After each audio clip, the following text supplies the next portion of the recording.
Hello and welcome to Different Perspectives. I'm Paul Ndiho, coming to you live with an urgent and timely discussion on the political crossroads facing Ivory Coast.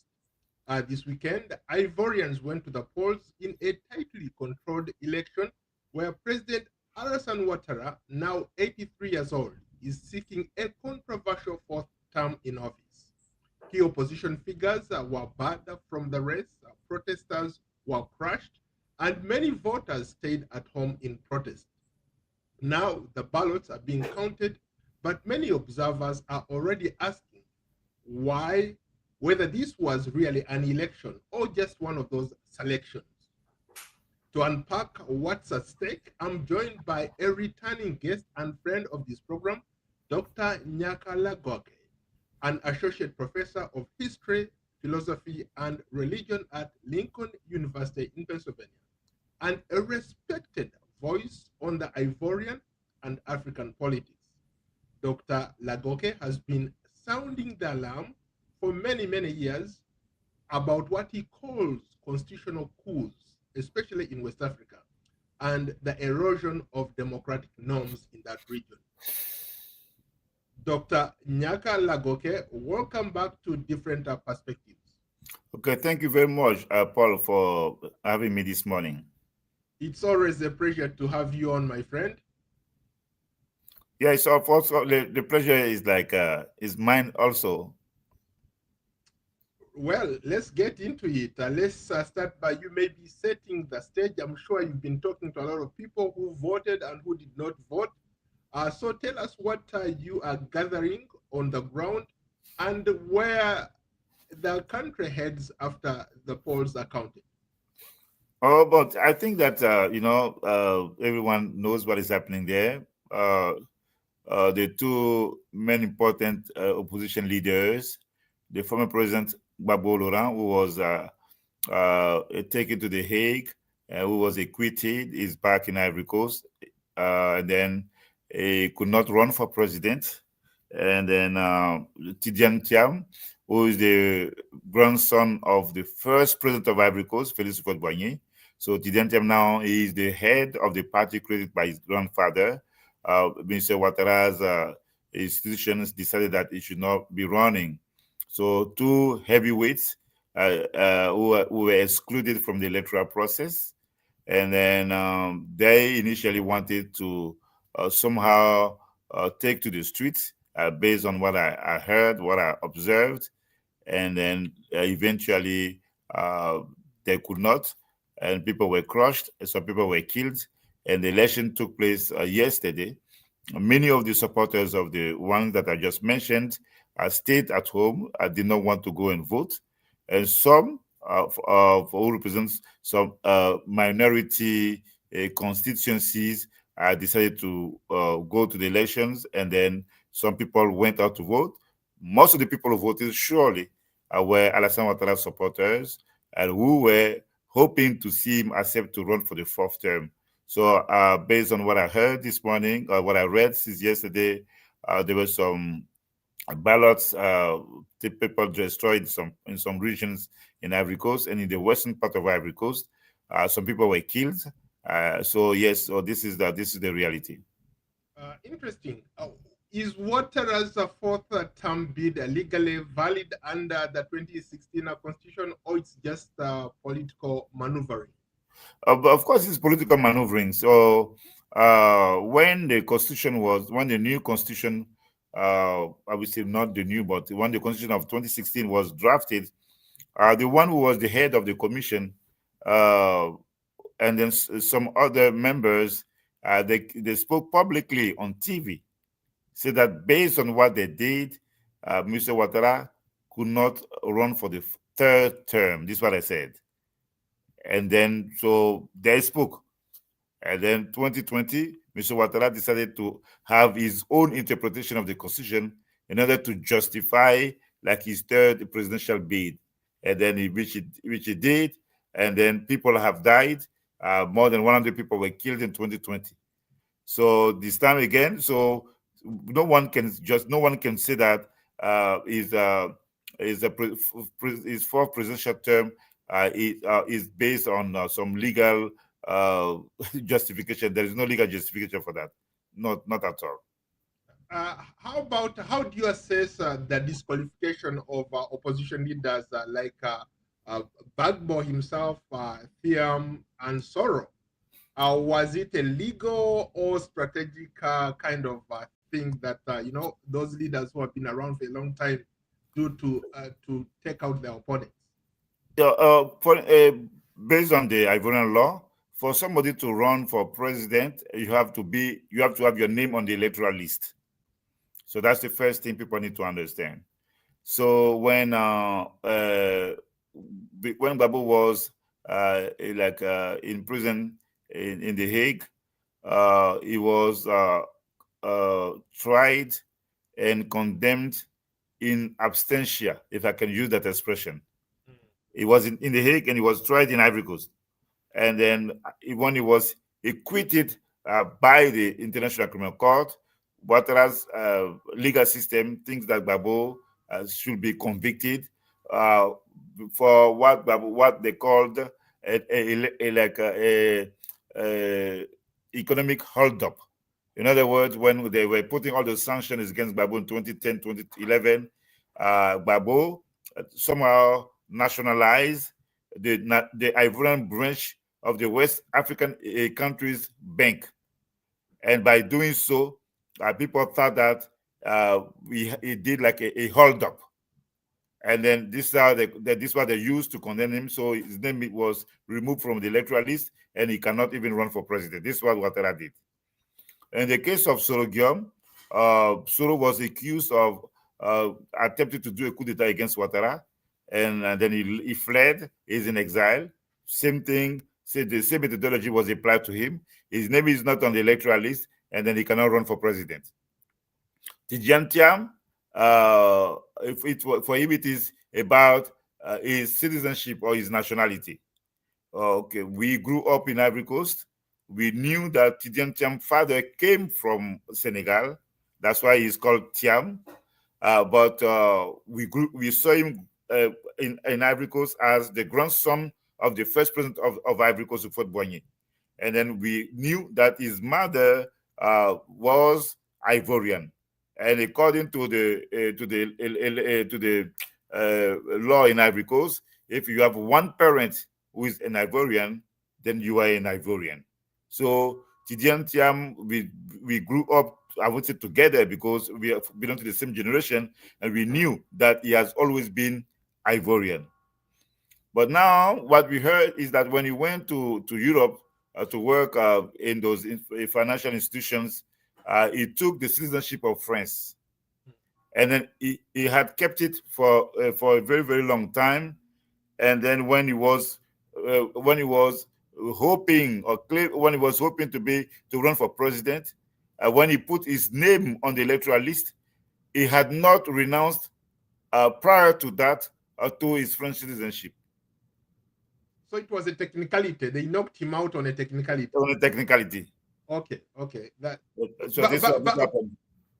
to that point, remember, even when Alassane Ouattara was first running for president, those issues came up. How people are talking about his nationality. I remember back then you and I talking about this, saying that he was not an Ivorian. So this is like a cycle thing. So it looks like it works when it's a political expedient for the person in power to use that against the person they're running against. Yeah, this what it is. So it is unbelievable, but the Ouattara that we knew had taken, because this is a historical fact, he had taken the citizenship of Burkina Faso, of Upper Volta, and then he came to the United States as a citizen of Upper Volta, and then later on he worked at the International Monetary Fund. Based on what I heard and what we saw, that he was still a citizen of Upper Volta. So, but later on, one thing that we need to know is that when he wanted to run for president, Bédier used that against him. And then somebody like me, I say, okay, even if he was recorded, he was known as a citizen of Upper Volta. Listen, let's try and find like a political solution. That was my position. And then later on, Gbagbo took his time to allow Alassane Ouattara to run for president, and then the rest is history. Interesting. How about what does the low voter turnout in urban centers, No, no, no. especially like Listen, if I tell you that, if I tell you that I know, I will be lying. There is no way. Yeah, go ahead. Sorry. No, I wanted to know, like, what does this mean? Because obviously we are looking at something that a lot of people say is a selection, not an election. But in most cases, numbers matter. Ouattara's people showed up to vote. People who are in opposition did not show up to vote. So let's say the votes are counted. They have a couple days to count these votes, and Ouattara comes up on top because his people showed up to vote. What are these people going to do about it? Who are going to do? Who are you talking about? The concerned citizens, the opposition, and everybody else. Oh yeah, it's a great question. Now for the turnout, let's really, if I say that, I know I will be lying, because even in 2010, 2011, that was my point of contention when I was denouncing the elections. I remember telling you that I don't know who won the election. That I can never say Gbagbo won the election 2010, 2011. But one thing I knew for sure, that the turnout that they announced when they proclaimed Ouattara the winner, that turnout could not be true because of some evidence that I had coming from the United Nations mission in Ivory Coast, which was supervising the election, right? So I saw it myself that after a meeting between an observer and then the head of the United Nations mission, both of them agreed that the turnout in the second round was low, that it could not match the turnout of the first round. The first round, it was 83%. The second round, they said it was 81%. I said, no. But what the UN mission said that it could not go beyond 70%. It was around 60%.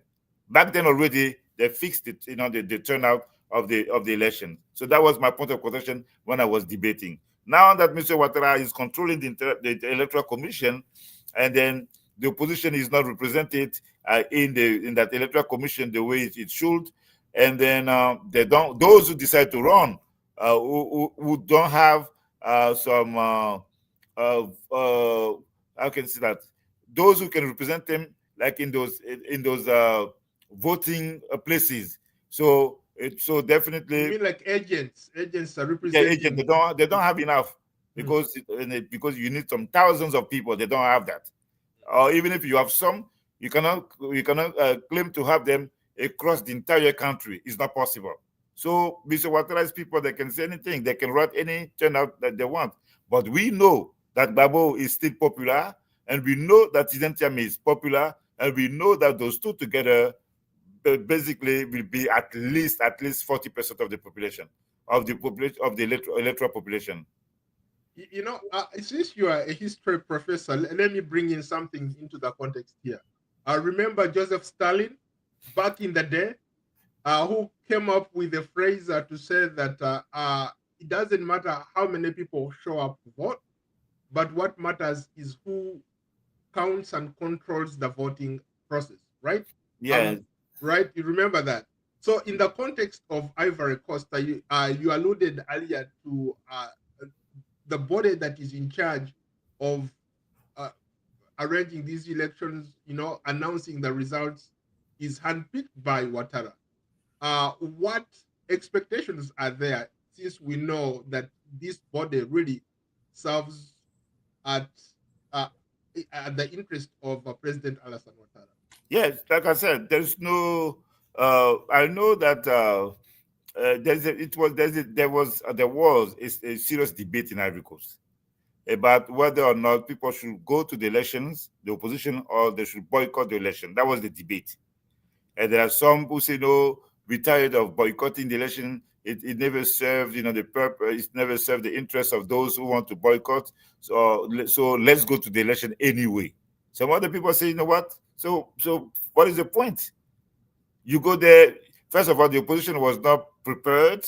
I don't think that they have done like a recession drive. So well, let me give you an example. It looks like in 15 years, the population of Ivory Coast moved from 25 million to 32 million. So we know most of those people come from neighboring countries, and to whom they gave like Ivorian citizenship, and then they have inflated the electoral population in Ivory Coast, or even the population in the country. So so that is that's one element. But another element is that Mr. Ouattara himself said that he does not believe in what you guys call democracy. He said he does not believe in that. So he even said one day he wished he were a king. He said that himself. So we're not surprised. So it is because he has to respect the electoral process. That's why he's doing that. If not, he does not even care about people go, they vote or they don't vote. It does not need that. Remember, so when there was an electoral dispute in 2010 or 2011, what did he do? It resorted to violence. So now there's a question that you asked about the opposition. So I don't know what they're going to do, to be honest with you, because they don't have a clear strategy. I don't see them trying to reinvent the struggle. So I don't know what they're going to do. So we will see. Because guess what? The country is supposed to organize the legislative elections in December. You boycott, the presidential election. What do? Are you going to try and have some lawmakers with the same electoral commission, and they have not changed like the reality on the ground? So power is not on the side. So listen, I don't know what they're going to do. To your point, when you have talked to people on the ground, some of your friends who talk about this issue regularly or on a daily basis, when we look at what has been happening in West Africa, you've had coups in the neighboring countries, where you have had change of government by people trying to basically these leaders who have opposed to democracy are being taken out by some young people that we've seen, and these young people seem to be doing very well.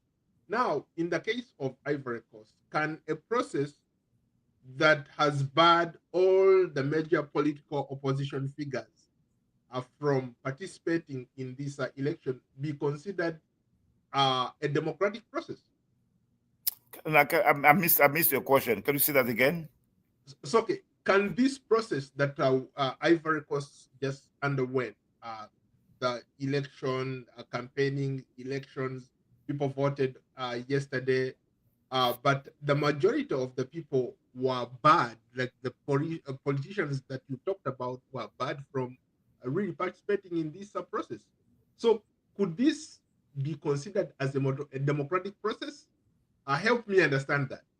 No. Of course, yourself. You have the answer of your own questions to your own question. Of course, like I just said, Mr. Ouattara said that he does not believe in the democratic process. He does not believe in democracy. He wish he were a king. This is what he said. So of course, because we're not in a context of democracy, how somebody who use violence to come to power is going to abide by democratic rules? No. So he seemed to tolerate the opposition parties. He seemed to tolerate some level of free expression. But when he has the feeling that the free expression and the people are taking some liberty, that it may endanger his presidency, automatically different groups of people who have the power to coerce, who have the power to oppress, who have the power to repress, who have the power to put in jail, who have the power to kill, they are automatically activated. And this is what they did. Like I said, yesterday, people were killed. After yesterday, this morning, people were killed. And then there was a time people were protesting, people were killed. And then he bans some rallies that the opposition wanted to organize, but at the same time, his people have the right to be in the streets. So there is no people. Like I said, though, that was the point. That's why you guys saw me talking about the Ivorian political situation, because you guys did not know the guy. I have the privilege to have studied the guy. I studied, I observed. It's not just because I'm an Ivorian, but I have studied Ivorian politics, and then one way to know one to do some I won't say good analysis, to do some relevant analysis, you have to know the players. So I know the players, and then so that's why what you see today, we knew anyone could forecast that if you know how the guy functions, how the guy operates. And then one of the things that you guys maybe are not aware of is that we call that in French rattrapage ethnique. It's like ethnic catching up. The expression was coined by Mr. Ouattara himself, saying that the Northerners were excluded. This is what he said. They represent 40% of the population, according to his arithmetic, and then they were excluded from the administration while they were in the rebellion. And then because of that, when he came to power, he has appointed, my brother, you will not believe it, major senior position in the country, like 90% of them are held by people from the northern part of the country. In a country like Ivory Coast, which is a multi-ethnic nation, this is what he did. This is what he believed in.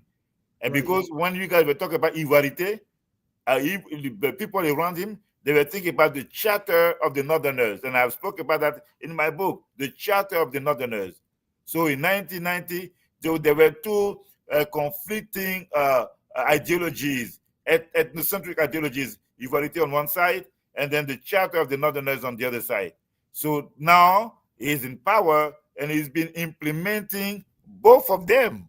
Can you imagine? He's implementing the Charter of the Northerners in order to consolidate the power of the Northerners, and at the same time, he's using Ivarité in order to eliminate Tidjane Thiam. Wow, interesting stuff. We are live, and in case you are just joining us, I'm joined by a returning guest and friend of this program, Dr. Nyaka Lagoke, an associate professor of history, philosophy, and religion at Lincoln University in Pennsylvania, and a respected voice on the Ivorian and African politics. Dr. Lagoke has been sounding the alarm for many years about what he calls constitutional coups and the erosion of democratic norms in West Africa. Back to you, Nyaka. How would you respond to Ouattara's supporters who argue or credit him with a strong economic growth and stability? That Ivory Coast has been stable. For example, like there was a time when like the African Development Bank had even left, gone to North Africa. Now they are back. Everything seems to be working. How do you respond to those guys? Yeah, one thing, I'm going to seize the opportunity of the question that you asked, to talk about one thing. Maybe one day when we talk about Pan-Africanism, we can talk more about that. It is what I call the wheel of imperialism. Now, this is what they do. When they want to go after you, they use the different elements of the wheel of imperialism. The financial institutions, the military bases, the press, the so-called democratic institutions, or the civil society. So I was in Pittsburgh. I learned an expression yesterday, and I want to use that, and I'm quoting them because I like it. Usually we talk about the military-industrial complex. This is what we say. But over there, I heard about the social industrial complex, how the NGOs are used by the powers in order to try and advance a so-called humanitarian agenda, but to advance the imperial agenda. So it was in that context that they needed to break Gbagbo. Abidjan, under the leadership of France, that does not want to see nationalist leaders leading those Francophone countries. Gbagbo Laurent, beyond his missteps and beyond the mistakes he made, and several of them, and I've spoken about that in many instances, he meant to free Ivory Coast, unlike Alassane Ouattara. So that's why they raised up the rebellion, and then they took advantage of the issue of Alassane Ouattara's nationality. Like I said, Yes, Mr. Ouattara was known as a citizen of Upper Volta, but there was a time people like me, and this was going to be the reason why I have some strained relationship with Gbagbo and his people. One of the reasons is that you guys could not defeat the guy in the name of, for the sake of peace. Think about how to give the possibility of the guy to be in the political arena. And then then they decided to break him using the World Bank. Okay, the African Development Bank left Ivory Coast. So everything that is connected to the international community or to that will of imperialism was activated in order to break Gbagbo. Now they did a rebellion. Some Ivorians said, "Oh, people say that we are in peace." Okay, if the people were the one who causing violence, now they're in power. Why are we not going to be in peace? This is what people are saying. But we give him the credit for that. He built some infrastructures, and I appreciate that. People are the news I'm hearing, and then even though it is something that can be seen as a tribalistic thing, in the north there is a city in Ivory Coast called Korogo. I heard that they did some good work there. This is where the Prime Minister Gon Coulibaly was coming from. So I heard that he built some nice roads here and there. So we can give the credit to Mr. Ouattara for that. But for people like me, this is not development. And when 80% of your economy is in the hands of foreigners, when I talk about foreigners, I'm not talking about Mali, and I'm not talking about Burkina Faso. I'm talking about those multinationals, which most of the time serve the interests of the imperial order. When you cannot even have factories controlled by Ivorians, when you don't have what we call in French champion local de l'économie, when you don't have the local champions of the Ivorian economy, when it is in the hands of the French, of the multinationals, or when things are in the hands of some Lebanese, even though they contribute, to the economic life of the country. So in Ivory Coast, like in Senegal, in Togo, we import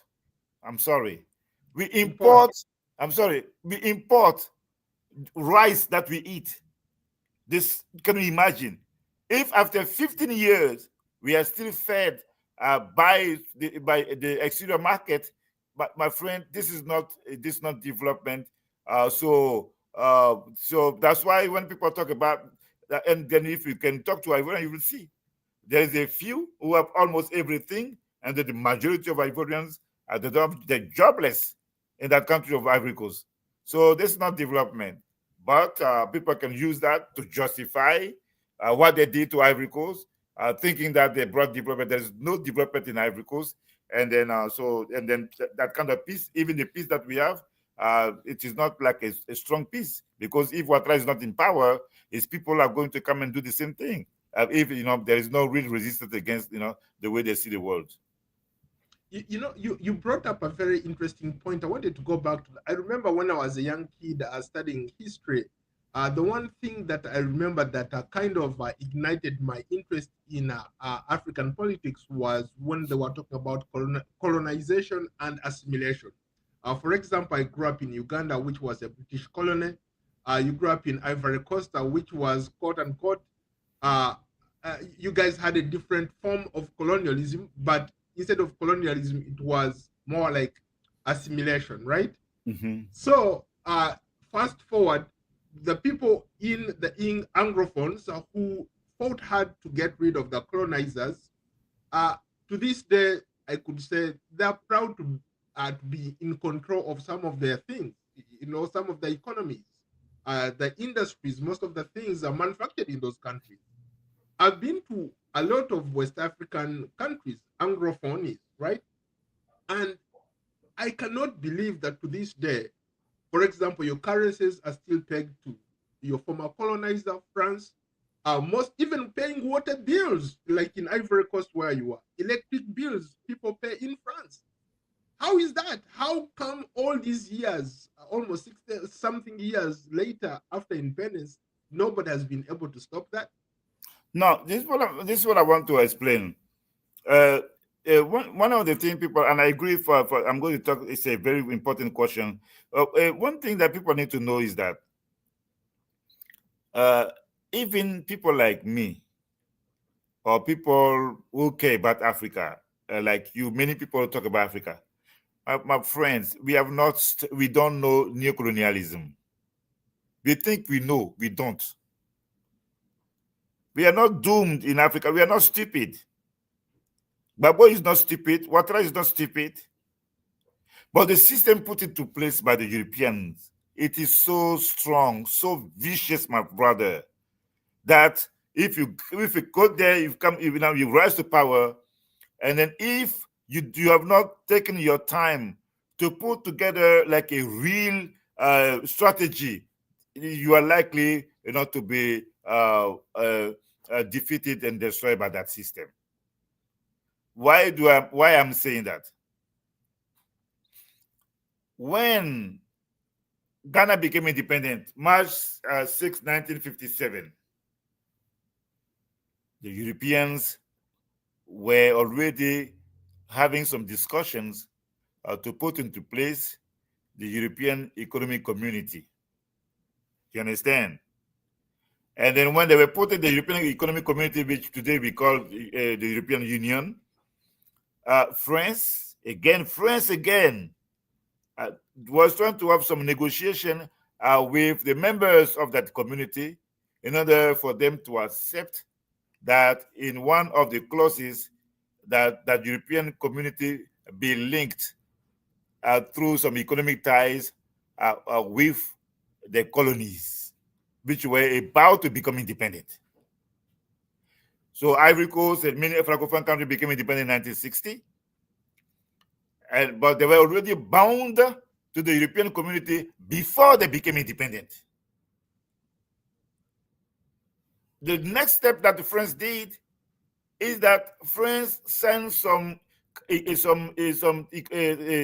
agreement with each of those countries, and then France was supposed to have a preferential treatment. In other words, if you want to sell your resources, you have to think about France first. If it is one we don't want, we can tell you who is going to go, whom you will sell, your things to. They did that with Ivory Coast, with different countries. And then as they did that, the third step was going to be bringing all those countries together. And this is how they started talking about the Yaoundé 1, Yaoundé 2, Yaoundé 3, and later on it became Lomé 1, Lomé 2, Lomé 3. And this is why they used to be called the Cotonou Agreement. I don't know if you heard about it, or the Samoa Agreement today. With that, again, those African countries and even the countries in the Pacific, they're in that organization controlled by France and some European countries, but France took the lead to do that.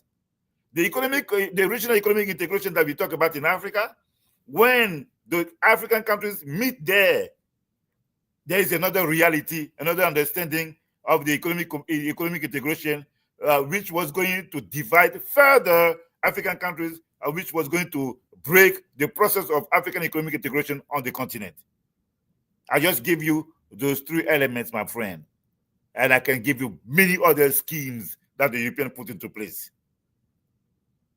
And then in the case of France, the CFA franc that they put together since 1945, when you want to come and talk about it, what happened to you? I'm going to give you an example. The first president of Togo, Sylvanus Olympio, he wanted to create his own currency.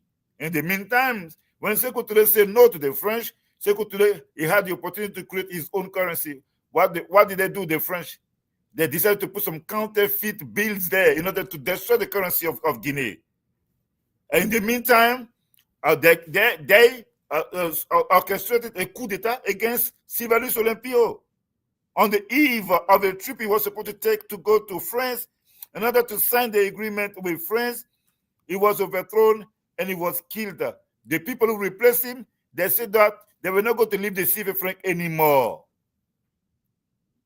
In the case of Mali, when Modibo Keïta became independent and he created his own currency, he was going to be overthrown in 1968. As people came after him, they decided to go back to the CFA franc. The multinationals, in the case of Ivory Coast and many other Francophone countries, the water sector, the electricity sector, the banking sector, even the bridges that are being built, many other elements have The to be minerals. controlled. The what? The minerals that The they minerals, get. it has to be controlled. They are controlled by friends. I remember when I was young, and then Ufotboyi, the first president, the people ask him, oh yeah, you know, Ivory Coast is the cocoa producer #1, but why you don't have a chocolate factory? And the guy expressed there was a kind of confession that I read when I was young. He said that if I wanted to build a chocolate factory, the Europeans were not going to allow me to do that.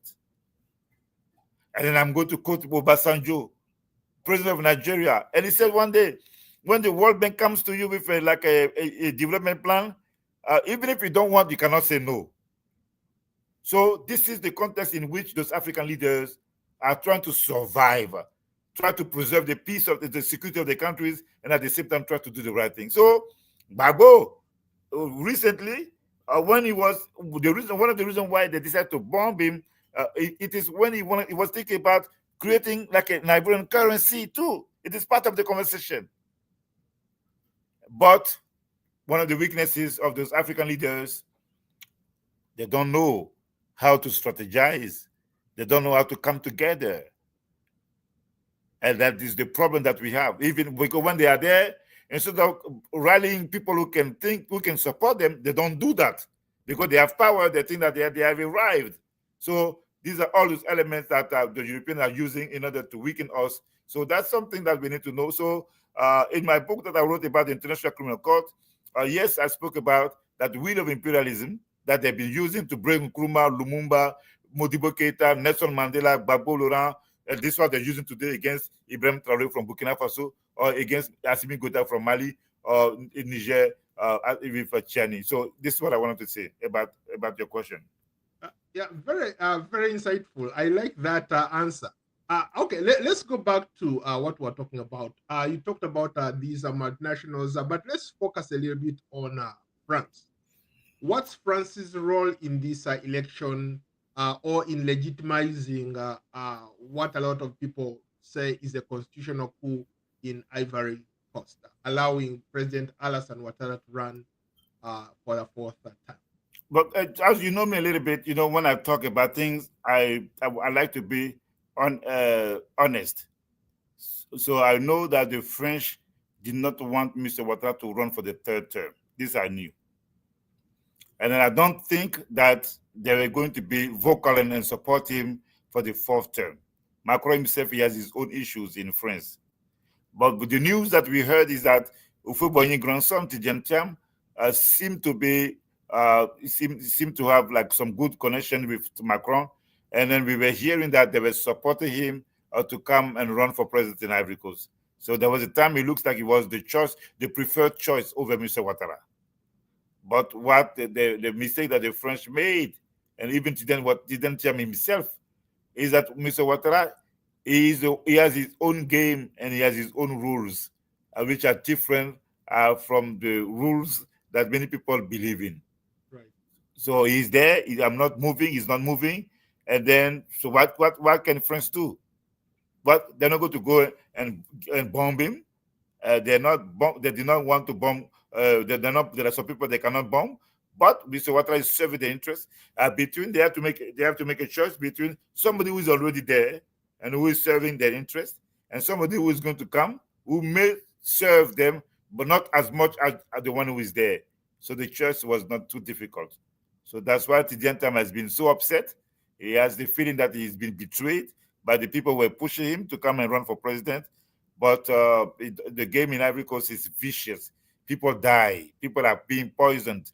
So it's not a game that Tidjane Thiam can play. So that's why it was easily defeated by Mr. Ouattara. So now, but when Macron, for instance, was mobilizing the troops to go against Niger for a war, he was doing that because over there people mean to free the country. So let's say if tomorrow there is a coup d'etat in Ivory Coast, because there are many people who are thinking that even though Mr. Ouattara seems to control everything, but the only way people think that it is a possibility. I don't know, I'm just observing. But if there is a coup in Ivory Coast, you're going to see France now trying to mobilize the international community to go and then dislodge those who are going to take power in Ivory Coast. But in the meantime, Mr. Ouattara has done already some military, some civilian coup d'etat already, and then hundreds of people have been killed since he came to power. So, and then that equation, France could not resolve it by attacking leaders, military officers in Mali, Niger, and Burkina Faso, and by the same time, France is not is like I would say silent, is not using the same energy in order to put pressure on those who are doing the civilian coup d'etat. Then, of course, that's why many people in Africa do not believe in the democratic system anymore, and many in Africa think that France is like the biggest problem of Africa, of Francophone Africa. I wanted to ask you something along those lines. Now that I brought it up, maybe let me go back to it. Ivory Coast is surrounded by countries that have had their fair share of quote-unquote democracy and then coups. You talked about Guinea, Mali, Burkina Faso, Gabon. Let's not forget Gabon. Gabon had a military coup there, even though the guy was able to pull it off, called an election and pulled it off, but it was a military coup, whichever way you want to describe it. And we also have the Gen Zs. We've seen the Gen Zs rise up and challenge these establishments. For example, most recently, about 2 weeks ago in Madagascar, in Morocco right now, there is the Gen Z are on the streets. They might take down the kingdom. We saw in Nepal, young people taking the streets. What's wrong with the young people in Ivory Coast?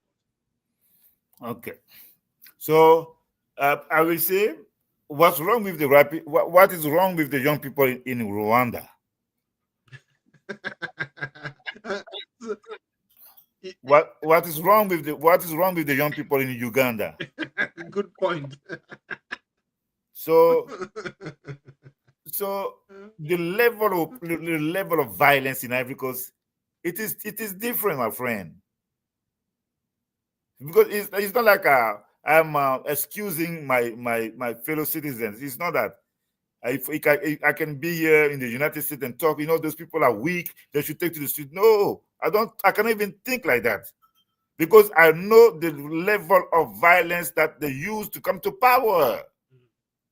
We never did that in Ivory Coast. When Gbagbo was fighting against Ufo-Boigny, he was talking about the peaceful transition to democracy.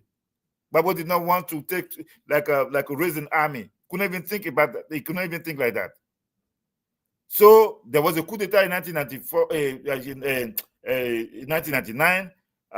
But the level of violence that we saw with Mr. Ouattara, they did a civil war. You know what is the meaning of a civil war? A civil war is a war that can happen in a country when factions fight. The people who die the most are the civilians. They kill the civilians just because those people belong to the Gbagbo constituencies. When they say that there was an electoral stalemate, Mr. Ouattara resorted, to his armed groups, and then they mobilized the international community with the UN and France. They bombed the presidential palace. They bombed the universities and hospitals. This can cause a trauma in the population, right? This is what I've read that they have endured. Despite that, we saw them in the streets. But it's because they have not reached a level of organization that can be effective. But it can happen. But I want people to understand that. Because one of the problems that I have with Gbagbo's administration is that everything that you see today in Mali, in Niger, in Burkina Faso, and even the Gen Z that you talk about, what do you think, according to you, what are the historical factors that led to the awakening of the masses in Africa? Yes, the killing of Gaddafi, but surely the bombing of Gbagbo's presidential palace. I have seen many people who were revolted to see the French bombing the presidential palace of an African leader.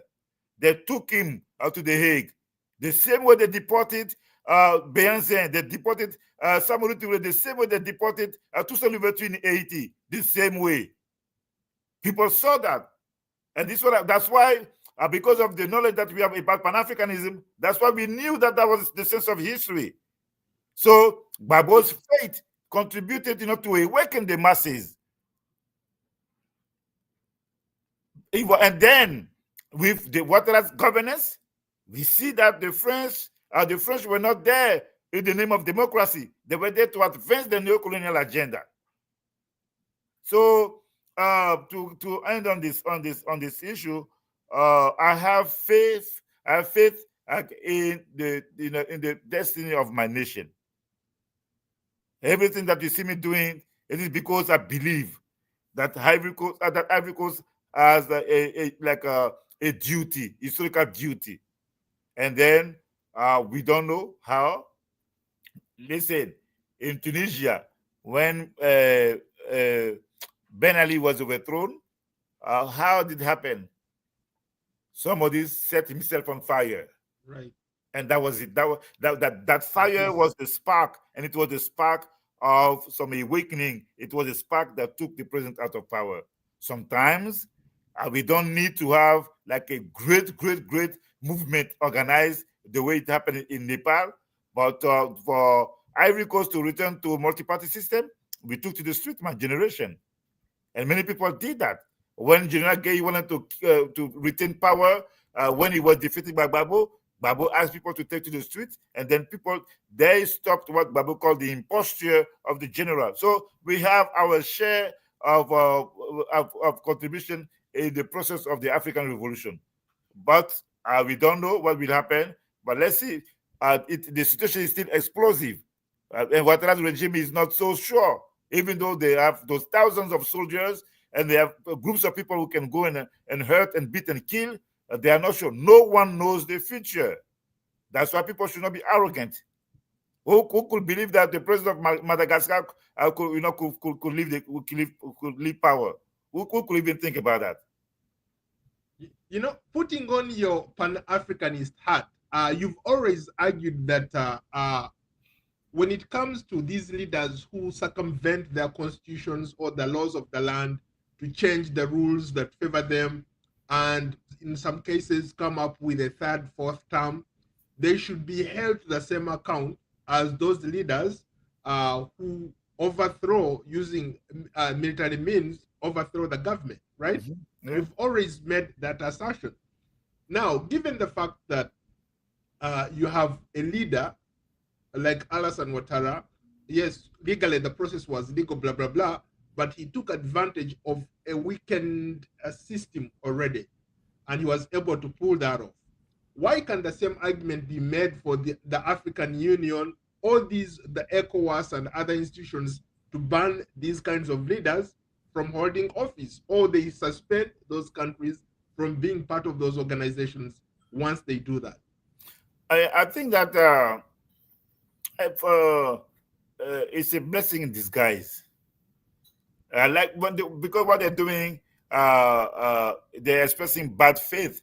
Oh yes, they need to go against Mali. This was Ouattara was the one. Ouattara, Macky Sall, and then they brought Tinubu in the process, and Patrice Talon from Benin. Oh yes, we are against the military coup. First of all, what happened in Mali, what happened in Burkina Faso, and what happened in Niger were not mere military coup d'etat. People need to know that. They were not mere coup d'etat. People took to the streets. People were organizing. People were protesting.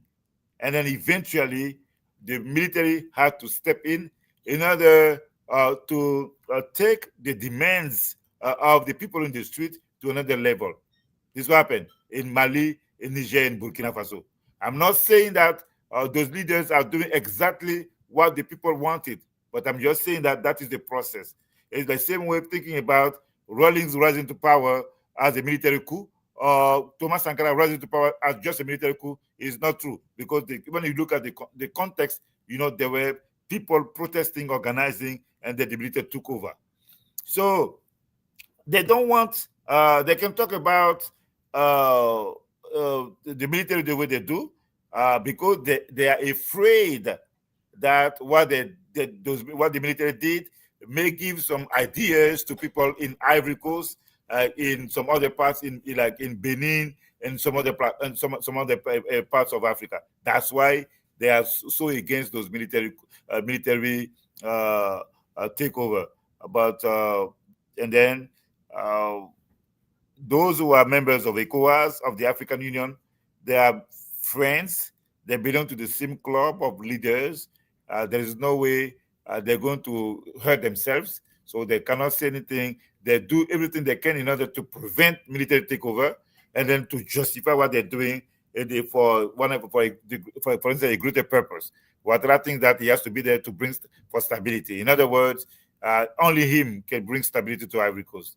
So if he's not there, there is not going to be stability. Maybe it is true, because his people will be again in the bush. They're going to try and do another civil war, maybe, but it is unfair. So that is the reality, also part of the tragedy of Africa.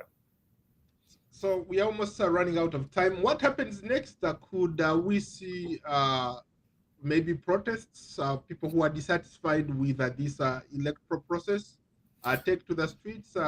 What should people expect, people who are watching from afar like us? What should we expect after the results are announced? I will be a little bit surprised if people do the protest now. I will be surprised. It can happen, because there are some people who are still planning to do that, but I will be surprised.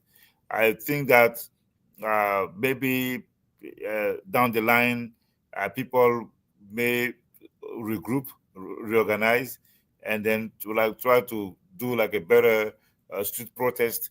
But now, what will be the justification? Now, if we say yes, we are against the third term, okay, because of that, we don't want to recognize him as the president. So then it's going to become a weak argument. But they have to try and see, okay, you know what, the guy does not deserve to be in power for the for the fourth term. Number two, we are not eating. Number three, we are hungry. Number four, there is injustice. So when you do all the things together, then you can have like the right narrative, for you to organize the struggle. So let's wait and see. Well, Dr. Nyakalagoke, thank you so much for your time. Thank you very much, Paul. Thanks for the opportunity, and thanks for the wonderful work that you're doing. Yeah, it's always a pleasure to talk to you. Thank you so much. Thank you. We want to know what you think about the elections in the Ivory Coast, where President Alassane Ouattara, now 83 years old, is seeking a controversial fourth term in office. Key opposition leaders were banned from the race, protesters were crushed, and many voters stayed at home in protest. Share your thoughts and comments in the comment section below. And of course, don't forget to like and follow and subscribe to Paul Ndio on Substack, X, Instagram, Facebook, Threads, LinkedIn, Blue Sky, YouTube, and Spotify. Stay tuned for the continuing coverage on this platform as we bring you the official results from the election.